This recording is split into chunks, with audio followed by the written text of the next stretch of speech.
ఒక గద్ద మరియు ఒక కాకి మంచి స్నేహితులుగా ఉండేవి. ఇద్దరూ ఎప్పుడూ కలిసే ఉండేవి. ఇద్దరూ వారి మధ్య ఎటువంటి రహస్యాలని దాచుకునేవి కావు. ఇద్దరు ఒకసారి ఒక నది ఒడ్డున కూర్చొని మాట్లాడుకుంటూ ఉన్నాయి. ఒక యమదూత అటుగా వెళుతూ ఆ కాకిని చూసి నవ్వుతాడు. అవి అతనిని పట్టించుకోకుండా మాట్లాడుకుంటున్నాయి. కానీ మరుసటి రోజు కూడా అవి అక్కడ కూర్చొని మాట్లాడుకుంటున్నప్పుడు అదే యమభటుడు అటుగా వెళుతూ మళ్లీ ఆ కాకిని చూసి నవ్వుతాడు. ఈసారి ఆ కాకికి అనుమానం కలుగుతుంది. అది ఆ గద్దతో చెబుతుంది, ఈ యమదూత నన్ను చూసి నిన్న కూడా ఇలాగే నవ్వాడు, నా ప్రాణాలను తీసుకోవటానికి వచ్చాడేమో అని భయంగా చెబుతుంది. గద్ద చెబుతుంది, అతిగా ఆలోచించవద్దు మిత్రమా, అంతా నీ భ్రమ అని. మరో 3 రోజులు గడిచిపోతాయి. ప్రతిరోజు ఇలాగే గడిచేది. ప్రతిరోజు ఆ దూత కాకిని చూసి నవ్వి వెళ్లిపోయేవాడు. ఇప్పుడు గద్దకు కూడా అనుమానం కలగటం మొదలవుతుంది. కాకి భయంగా ఉంది అని చెబుతుంది. గద్ద కాకితో చెబుతుంది, భయపడవద్దు మిత్రమా, నిన్ను అతని నుండి ఎంత దూరంగా తీసుకెళ్తానంటే నిన్ను అతను చేరుకోనైనా చేరుకోలేడు అని. ఆ గద్ద ఆ కాకిని తన వీపుపై కూర్చోబెట్టుకుని ఆకాశంలో ఎత్తుగా ఎంతో వేగంగా ఎగురుతూ ఆ కాకిని కైలాస పర్వతం మీద తీసుకువెళుతుంది. ఎప్పుడైతే అవి రెండు ఒక గుహలో కూర్చొని ఉంటాయో ఆ యమదూత అప్పటికే అక్కడ చేరుకుని ఉంటాడు. వెంటనే అతను ఆ కాకిపై తన పాశాన్ని విసిరి దాని ప్రాణాలను తీసుకుంటాడు. గద్ద అది చూసి ఆ దూతతో అడుగుతుంది, నువ్వెందుకు దాని ప్రాణాలను తీసుకున్నావు అని. ఆ దూత చెబుతాడు, ఈ కాకి చావు రాసిపెట్టి ఉంది, అందుకే దీని ప్రాణాలను తీసుకున్నాను అని.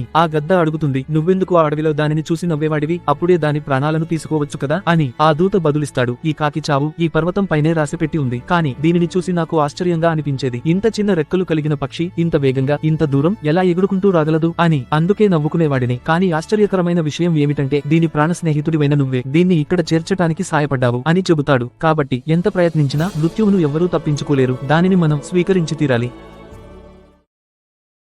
Download ShareChat.